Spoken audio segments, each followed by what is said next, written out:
We begin in the name of God, most gracious, most merciful. Peace be upon you all.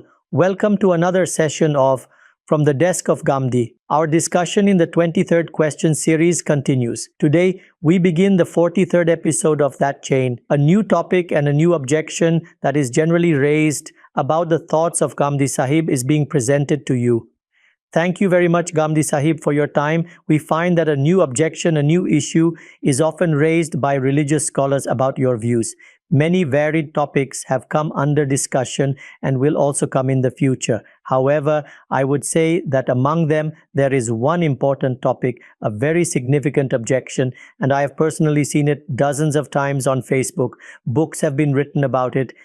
People also deliver speeches and say that Ghamidi Sahib has adopted a view different from the established perspective, the common view held in consensus across the whole Ummah or Muslim community. What is this subject? The topic is the incident of the first Wahi or revelation which took place in the Ghar Hira or cave of Hira. Ghamidi Sahib, I will briefly present to the audience the summary of the established, traditional and prevalent concept in a few points. Before the first Wahi or revelation, the Prophet, peace be upon him, had gone into seclusion. He would retire into the Ghar Hira or cave of Hira when the angel appeared and said, "Read." The Prophet, peace be upon him, replied, "I am not literate." Thereupon, the verses of Surah Al-Alaq or the Clot were revealed. "Iqra bism rabbika alladhi khalaqa," read in the name of your Lord who created. The Prophet, peace be upon him, still in the same state and with a trembling heart, returned to Lady Khadija. May God be pleased with her. She then accompanied him to Warqa ibn Nawfal. Warqa said it was the same angel who had come to Prophet Moses, peace be upon him. This is the traditional point of view. We have been hearing this since childhood and never encountered any contradiction in it. Let us come to the topic, Ghamidi Sahib. First of all, when a child grows up in a Muslim society and opens any book of Sirah or biography of the Prophet or Hadith or prophetic tradition, wherever the personality and character of Prophet Muhammad, peace be upon him, are mentioned, it is written how the first Wahi or revelation came, when and how it happened, and what its words were. In this regard, people want to know about the controversy you have generated, why, when, how, and for what reasons. Whenever an opinion comes to me and I see that people are generally following something, that view is being taught, learned, stated, and written in books, then the first question that arises is, what is the basis of reasoning? In other words, on what foundation has this opinion been established? Is this incident narrated in the Quran? Or is it stated in any narration? Or have historians reported it in this form? Or has it been accepted by Muslims as an established historical fact? What exactly is it? These questions arise in all these aspects to know the basis of the argument upon which the fundamental opinion has been formed. This is an indispensable need of a student. So if you go through the entire corpus of narrations, you will realize that although this account is quite popular and well known among us and is written in every book, quoted in our course material, taught to children, and spoken from pulpits, its actual basis is a narration of Ibn Shihab al-Zuhri. It is not as if it is a part of established history, like the fact that the Prophet, peace be upon him, was born in Makkah, or that he was given prophethood in Arabia. Those are incidents for which there is no need for detailed investigation. Here, something is being narrated, a story describing the first Wahi or revelation to the Prophet, peace be upon him, and his first meeting with Archangel Gabriel. This story's basis is a narration from Ibn Shihab al-Zuhri, quoted in Sahih al-Bukhari in the very first chapter, Bad il-Wahi, or the beginning of revelation, describing how the Wahi began. It is also quoted in Kitab al-Ta'abir, or the Book of Interpretation. Imam Muslim also narrates it, as do many other muhaddithin or scholars of hadith. People should kindly read this narration carefully. Then they should ask themselves whether any questions arise from it. When we encounter something, on what basis do questions arise? Either the account appears to go against established facts of knowledge and reason, or it conflicts with the Book of God, the teachings of the Prophet, peace be upon him, and the traditions of past prophets. If such contradictions emerge, questions naturally arise. As a student, the same questions arose in my mind, and I think many people before me also had these questions. If you see the works of some contemporary researchers, you will find that they too have pointed out issues in this regard. For example, Shibli Nomani. If you read Shibli's Sirah and study this chapter, you will see that he too has subtly raised questions before moving on. Similarly, Allama Tamana Imadi and some other elders have also raised questions. So, what are these questions? We should make an overview as students before resorting to mockery, before becoming emotional. Let us examine what is the nature of the narration. If questions arise, is there a plausible answer to them? How does the matter appear in the light of the Quran? What are the demands of common sense? Keeping all these points in view, we study this narration. I have told you that this narration is quoted by Imam al-Bukhari. Obviously, when a narration is quoted in Bukhari, its status among us is such that rarely does a question arise about it. Yes, that is true. We accept it because it is generally understood that Imam al-Bukhari included narrations in his book only after strict scrutiny and research. He had set a very high standard and he adhered to the requirements of due diligence. Since all these points are agreed upon and Imam al-Bukhari enjoys a special status in this field, when a narration is accepted by him, we quote it with full confidence. The book Kitab al-Tabir is before me. The title of the chapter is Babun awwalu ma budi'a bihi Rasululillahi sallallahu alayhi wa sallam min al-wahyi lil-ru'ya lis-salihah. The chapter's title is The First of What Began to Come to the Messenger of God, peace be upon him, of revelation was good dreams. With this, he begins his description. Now, we will quote that narration.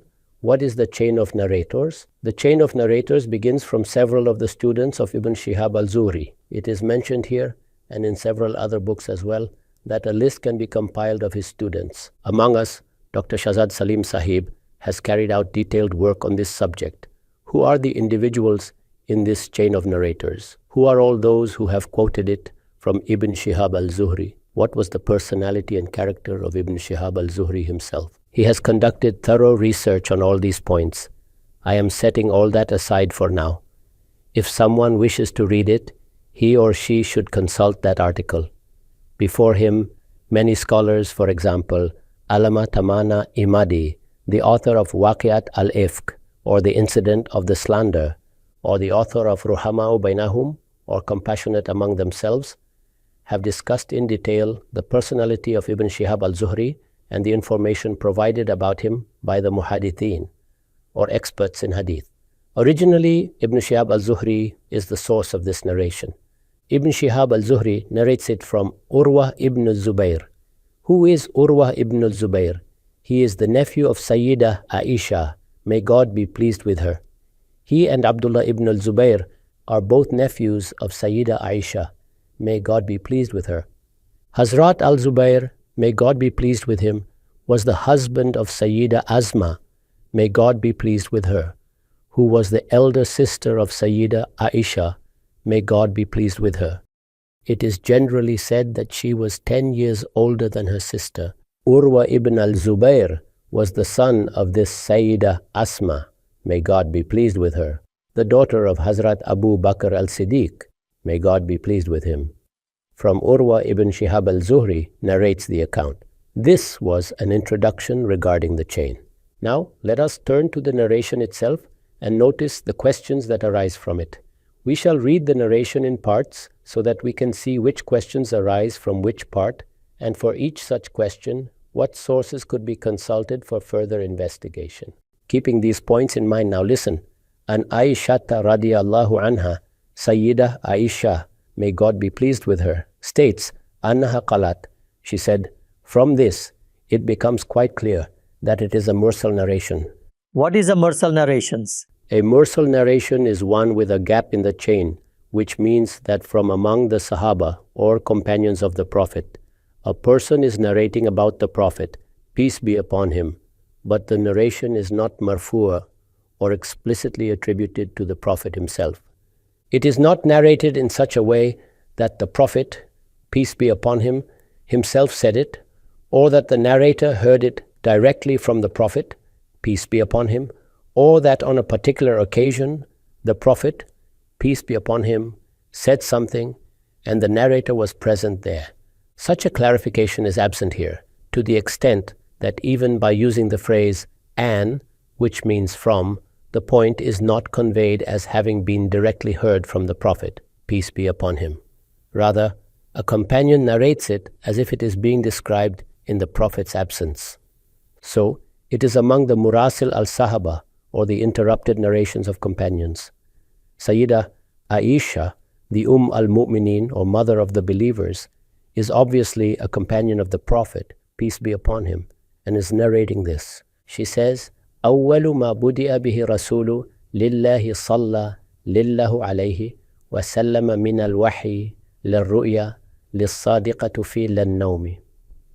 The first of what began to come to the Messenger of God, peace be upon him, of revelation was the true dream in sleep.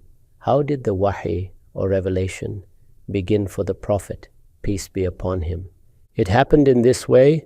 At night, in his sleep, he began seeing true dreams. فَكَانَ لَا يَرَى رُؤْيَا إِلَّا جَاءَتْ مِثْلَ فَلَقِ لِلصُّبْحِ. He would not see a dream except that it came like the light of dawn. Whenever he saw such a dream, it was like the brightness of morning, everything crystal clear, without the slightest ambiguity. Why was this stated? Because when we see a dream, it is often hazy. It may seem that something happened, but our consciousness of it is faint and soon it fades. Many elements get mixed together, and at times unrelated things appear in it. However, she states that the Prophet, peace be upon him, began to see dreams just before the wahi, or revelation, had begun. Dreams that were like kafalakis subhi, or the break of dawn, bright, clear, and unmistakable. Let us pause here for a moment. The idea that a prophet, before his formal appointment as a prophet, is shown some dreams, or that in his dreams he experiences certain realities, cannot be objected to. God Almighty had chosen a personality and was about to grant him a position of immense importance. If, before this appointment, God prepared him for that role by developing his attachment to the mission through such dreams, there is nothing objectionable in it. There can be no objection to this from the standpoint of reason or knowledge. We know that when someone is given the designation of Prophet of God, it is not an ordinary responsibility. This person has to receive the wahi, or revelation of God. The commands of God will come to him. The message of God will be entrusted to him, and after receiving this message, he will not only preserve it but also present it to the world. Right. So, if this was preparation for that task, there is no objection. The Prophet, peace be upon him, himself made it clear that visions, ruya, or dreams, constitute 1 out of 46 parts of prophethood. He also said that with him, prophethood has ended. And after that, only one element remains in common between ordinary people and the Prophet, that is, al-ruya al-salihah, or good dreams. A pious person may experience a dream that brings good news or a glad tiding. This was said by the Prophet, peace be upon him, himself. Obviously, it has no direct relationship with the beginning of prophethood, since such a dream can be experienced by you or me. Here, the speciality being mentioned is that these were true dreams, clear as the break of dawn. There is no objection to this point. فَكَانَ يَأْتِي حِرَاءً فَيَتَحَنَّثُ فِيهِ وَهُوَ لِلتَّعَبُّدُ. He would come to Hira and engage there in tahanuth, which is worship. Regarding Hira, or cave of Hira, there is no need for lengthy explanation. It is a mountain about 2 to 3 miles away, perhaps called Jabal al-Nur, or Mountain of Light, and in it is this cave. Thus it is said, فَكَانَ يَخْلُو بِغَارِ حِرَاءٍ فَيَتَحَنَّثُ فِيهِ. There the Prophet, peace be upon him, would do tahanuth, or a form of devotion. This word tahanuth has generated much debate. What sort of word is this? The Arabic language is unfamiliar with it. Even the great and respected scholars of Arabic, who researched the lexicon in the earliest days, remained perplexed as to its meaning. Therefore, many speculated. Some, using the patterns of word formation in common Arabic, suggested that sometimes salb al-makad, or reversal of derivation, occurs. Since hint is associated with sin, removing the meaning of sin from it could yield a concept of goodness. Thus, some associated it with ta'abbud, or worship. This was speculation. Others gave a more appropriate explanation that it was actually yatahanaf, referring to the Arab tradition of Din Hanif, or the upright monotheistic religion. People who were connected to the religion of Prophet Abraham, peace be upon him, who never accepted bid'ah or innovations in religion, and never fell into shirk or polytheism, were generally called followers of Din Hanif. So, those who followed whatever traditions of the Din Hanif remained and worshipped accordingly. Offering salah or prayer, performing hajj or pilgrimage or similar acts, for them this verb was used. Among the Arabs, the sounds of fa and sin sometimes interchange. For example, some would say fuma instead of suma, or ajdaf instead of ajdat. Thus, such linguistic debates have been raised to arrive at a suitable explanation. All of this was to point out that this is an unfamiliar word, rarely used, and it appears only in this narration. So she says, فَكَانَ يَخْلُو بِغَرِ حِرَاءٍ فَيَتَحَنَّثُ فِيهِ وَهُوَ التَّعَبُّدُ. There is an explanatory note here. Whether this explanation was given by her or by Ibn Shihab al-Zuhri is a question, because it is well known about Ibn Shihab al-Zuhri that he practiced idraj. What is idraj or insertion for? Idraj or insertion refers to a situation where, while describing the narration, a person in between engages in some tafsir or exegesis or provides clarification on a certain matter. Based upon his own knowledge, he adds something new to it without providing any clear mark of demarcation, meaning there is no indication such as, this is my explanation, or I am adding to the information, or I am stating information obtained from another source. Instead, he incorporates it as if it were part of the original narration itself. This generally is what the muhadithin or hadith scholars or the a'imma al-rijal or leading scholars of narrator evaluation say about him. Here it has been clarified. What was this yatahanuth or devotional seclusion? It was ta'abud or worship. He was engaging in worship. وَيَتَحَنَّثُ فِيهِ اللَّيَالِيَ ذَوَاتِ الْعَدَدِ, meaning that for several consecutive nights, the Prophet, peace be upon him, would go to the cave of Hira and there engage in worship. وَيَتَزَوَّدُ لِذَلِكَ. For this, the Prophet, peace be upon him, would obviously carry some provisions as well, food and water, that he would take along. ثُمَّ يَرْجِهُ إِلَى خَدِيجَةَ فَتُزَوِّدُهُ لِمِثْلِهَا. After that, on his return, if some food or drink had run out, Khadija would supplement the same amount.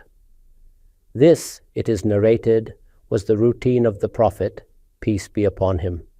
Regarding this, some questions arise. First, I will present those questions to you, and then we shall move forward. We have reached the point where, before wahi, or divine revelation, to the Prophet, peace be upon him, had begun, and as described in this narration, good dreams were shown to him. These dreams were like kafalaki subh, or as bright as the break of dawn. Along with this, it is mentioned that the Prophet, peace be upon him, would often go and visit the cave of Hira. There he would perform ibadah, or worship. What was the nature of this worship? That is, what exactly did it consist of? The moment you read the narration, the impression that develops, and I am presenting this as a student, is similar to the meditative practices of the Sufis, or Islamic mystics, or chila, or spiritual retreat in solitude. These people retreat into caves or forests. We read about Buddha. He went into the forest of Gaya, and there attained nirvana, or enlightenment. This creates a certain image in the mind. Why does this image surprise us in the case of the prophets? The reason is that in the Quran, several clarifications have been provided in this regard. We are informed about the nature of prophethood bestowed upon the prophets. How have these clarifications been made in the Quran? What is their nature? We shall talk about this for a while. The first fundamental point you should understand is that the Quran tells us before the revelation of this book, the Quran, or before the wahi or divine revelation, the Prophet, peace be upon him, was not expecting any such thing. Ma kunta tarju an yulqa ilayka al-kitabu, meaning, it never occurred to him before, nor did he expect that a book would be revealed to him or that he would be made a prophet. Nothing of this sort was in his mind. The Quran states this explicitly. Let us take a glance at it. This is in Surah Al-Qasas, verse 86. وَمَا كُنْتَ تَرْجُو أَنْ يُلْقَى إِلَيْكَ الْكِتَابُ إِلَّا رَحْمَةً مِّن رَبِّكَ فَلَا تَكُونَنَّ ظَهِيرًا لِلْكَافِرِينَ. You were not expecting that this book would be revealed to you. It is but a mercy from your Lord, so never be a supporter of the disbelievers. In clarifying this verse, Ustad Imam has written, and I have quoted this excerpt in my Tafsir al-Bayan, that this point becomes clear. Messengership and prophethood are from the blessings and grace of the Lord. That is, prophethood and messengership are not like a natural talent, where someone is born a poet, writer, or great scientist, and their abilities gradually develop through study, practice, and effort. When God bestows a talent upon someone, they may refine it through learning and teaching, but prophethood is not like this. It is not the result of a person's own genius or ambition. A poet or writer may have the yearning to become greater in their art, and so they read, study, and practice, whether it is Iqbal, Ghalib, Mir, Firdausi, Shakespeare, or Milton. All have passed through stages of training. Scientists and great researchers go through trial and error to perfect their craft. The Quran has expressed such gradual self-awareness with the single word rija, or expectation. However, for the prophets, there were no visible signs of such a process. This, in fact, is presented in the Quran as an absolute proof of prophethood, that it was not the outcome of ambition or human striving. The Quran tells us that God chooses whomever He wills. Allahu a'lamu haythu yaj'alu risalatah. God knows best where to place His message.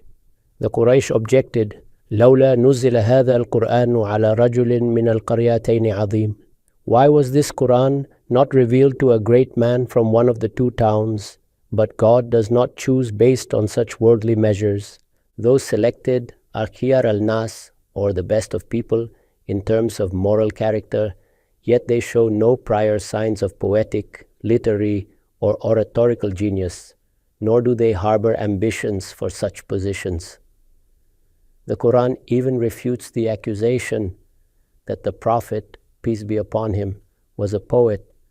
وَمَا عَلَّمْنَاهُ الشَّعْرَ وَمَا يَنْبَغِي لَهُ. We did not teach him poetry, nor is it befitting for him. If a person were a poet and then claimed prophethood, that alone would be enough to reject the claim. The Quran's portrait of a prophet is of someone who had no such ambition, no striving toward such a position, and no training from scholars or spiritual masters. Prophethood is a gift and grace from God. It is granted solely by His decision, not attained by human effort. However, nothing of this sort existed in the case of the Prophet, peace be upon him, not even remotely. Those people who think that this was the emergence of the hidden genius of the human personality are absolutely mistaken in their thinking. That is to say, the notion that a human being's talents are brought forth in such a way by God Almighty that he thereby attains the designation of a prophet is entirely false. When we read that the Prophet, peace be upon him, used to go to the cave of Hira and there perform a special form of ibadah or worship known as tahanut or devotion or ta'abud or worshipful retreat, whatever you call it, one's mind forms a picture of meditation, of carrying out spiritual exercises. of the quest for nirvana or of searching for truth. Hence, see what our poet says, the Prophet meditates in the solitude of Hira. The nation, the law, the government bow in admiration. So what impression is formed? The impression is that he went there and pondered, meditated like many great men do, and that the outcome of it was a complete system, a deen or religion, a thought, a point of view, before which the nation, the law, and the government bow in reverence. As soon as this impression is formed, remember that it produces a kind of dissatisfaction. What I am saying is this: the moment such an idea is born, a feeling of dissatisfaction develops. In this regard, I had mentioned earlier that there is another point I should state. What is that? Concerning the Prophet, peace be upon him, the Quran has on one occasion presented an argument. Now listen to that argument, what I just said. The personality of the Prophet, peace be upon him, did not pass through such stages. There was no striving of this kind, no life lived in expectation of it. When you look back from the first day of his prophethood, even if that span covers 40 years, there is no such evidence, not even a trace of it. The Quran presents this as proof of prophethood. Listen to it. It is verse 16 of Surah Yunus, where it says, قُلْ لَوْ شَاءَ لِلَّهُ مَا تَلَوْتُهُ عَلَيْكُمْ وَلَا أَدْرَاكُمْ بِهِ فَقَدْ لَبِثْتُ فِيكُمْ عُمُرًا مِنْ قَبْلِهِ أَفَلَا تَعْقِلُونَ فَمَنْ أَظْلَمُ مِمَّنْ افْتَرَى على لله كذبا أو كذب بآياته إنه لا يفلح المجرمون. Say, if God had willed, I would not have recited it to you, nor would he have made it known to you. I have already lived a lifetime among you before this. Will you not then use reason? Who then does greater wrong than the one who fabricates lies against God or rejects his signs? Surely the criminals will never succeed. The meaning is clear. This is God's decision. It is not as though I was longing for it, or preparing for it, or anxious about it, or performing ibadah, or worship for it, or engaged in any exercises, whether mental, intellectual, or psychological. None of these.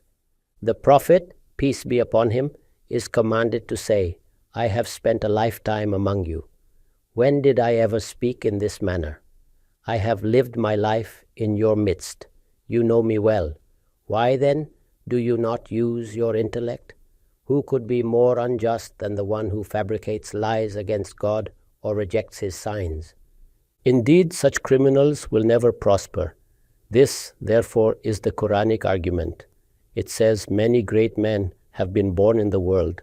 They have produced profound writings, spoken in an outstanding style, presented remarkable philosophies, or brought forth great scientific inventions. What is the difference between them and a prophet? The Quran says, look at them all. They passed through stages of training, education, deep thought, contemplation, and focus.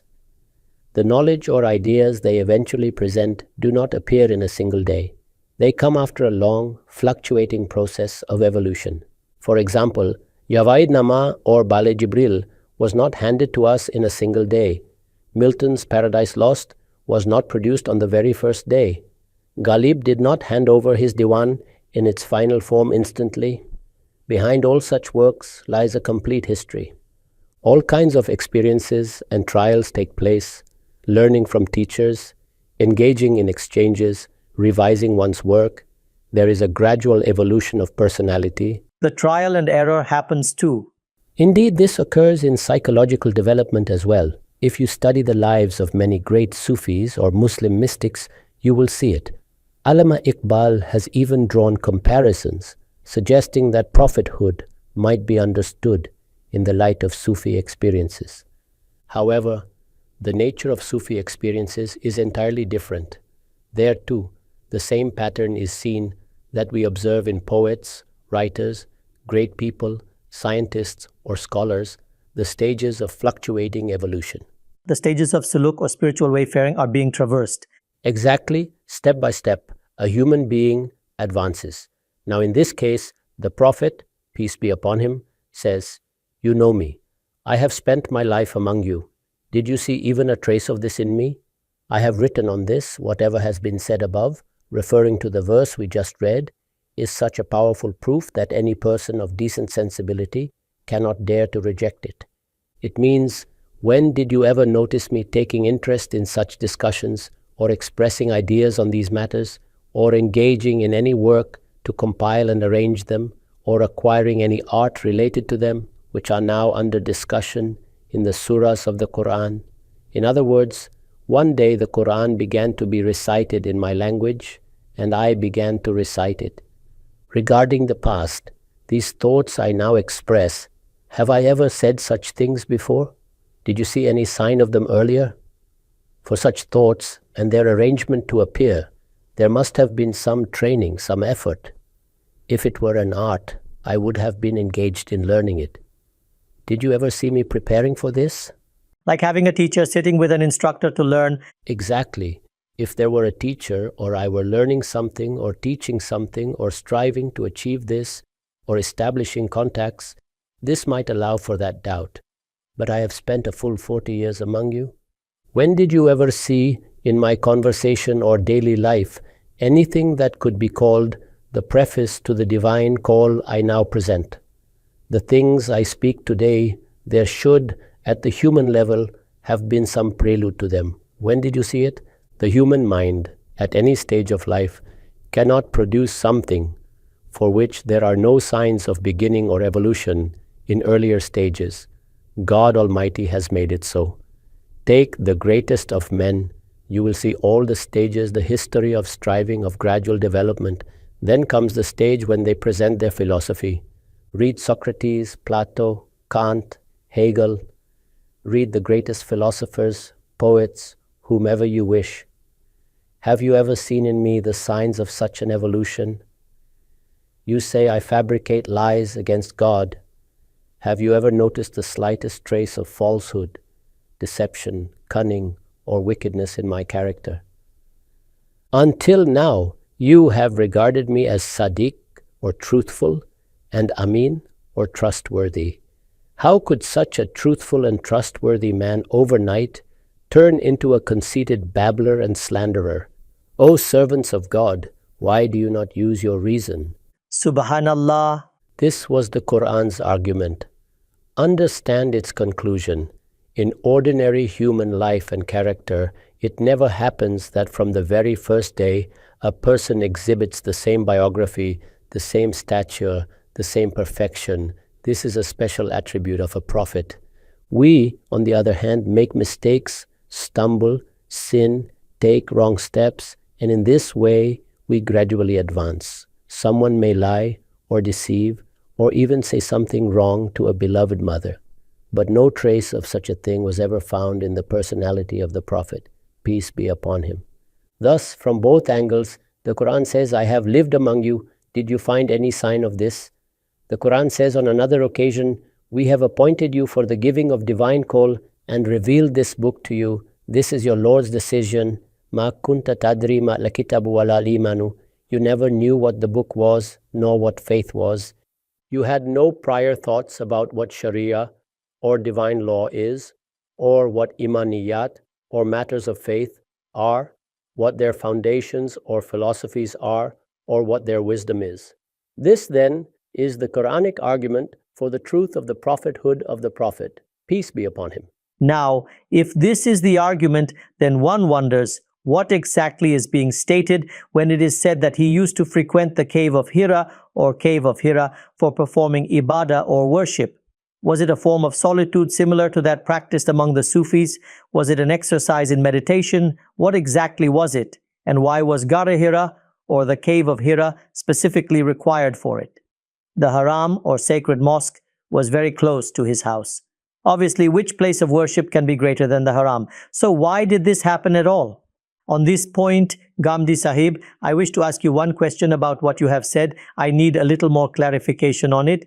You explained in great detail that the Quran says there is no striving and gradual development or evolution. A prophet who was spending his life like an ordinary man suddenly begins stating new realities and truths, and as proof of his prophethood, he presented the point that no such matter was observed in his earlier life. So how is it that his character and biography appear constant, while in the case of an ordinary person, life and character fluctuate?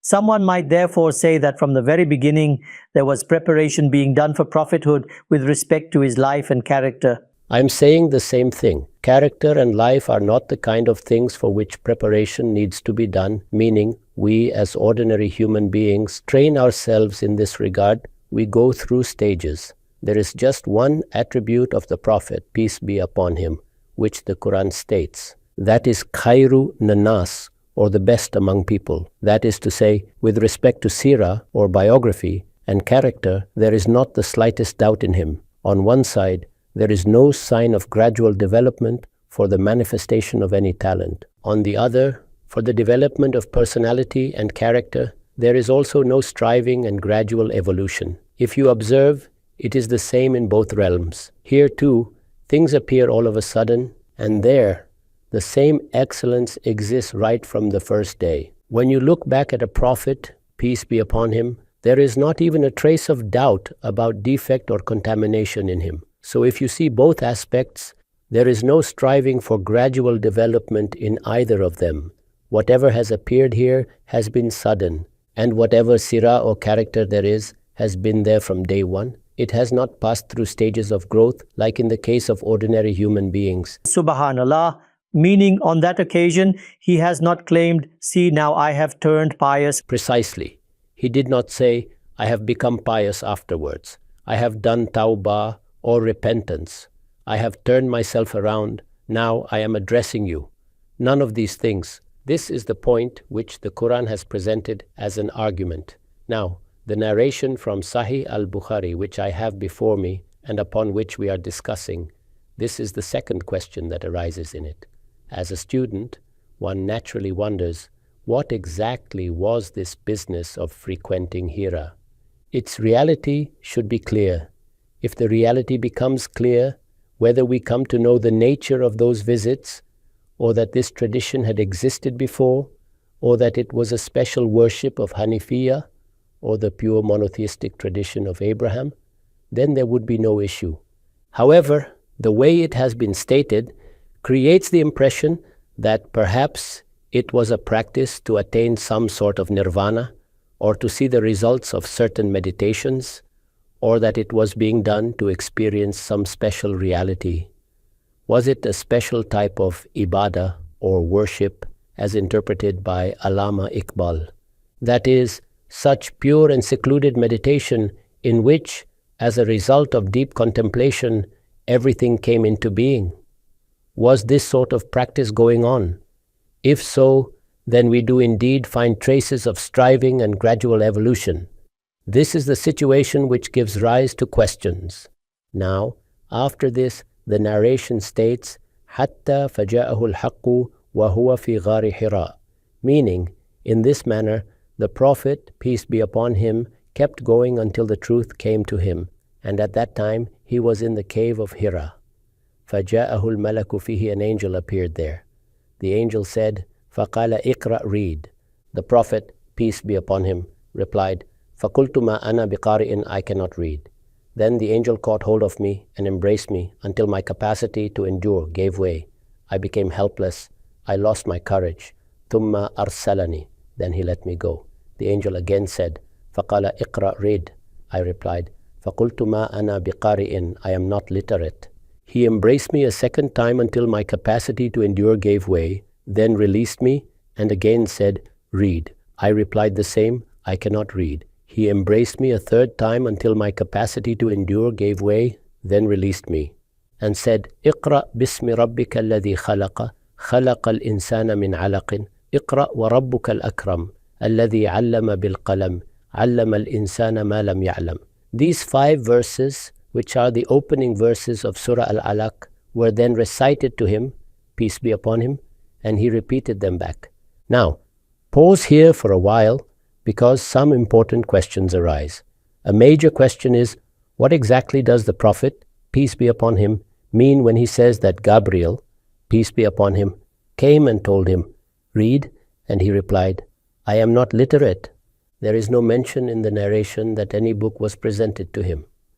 Regarding the Prophet, peace be upon him, the Quran tells us he was not literate. Therefore, this reply makes sense. If a written text were presented, then he could say, "I cannot read." However, the way the narration is worded makes it sound like when we say to a child, "Son, read this poem," meaning, "I will read and you will repeat." In the Quran, the words "Iqra" or read or utlu or recite appear in many places, indeed in dozens of places. The meaning there is, the Quran which has been revealed to you, recite it to them. This Quran was never presented to the Prophet, peace be upon him, in the form of a physical book, nor was it inscribed on tablets.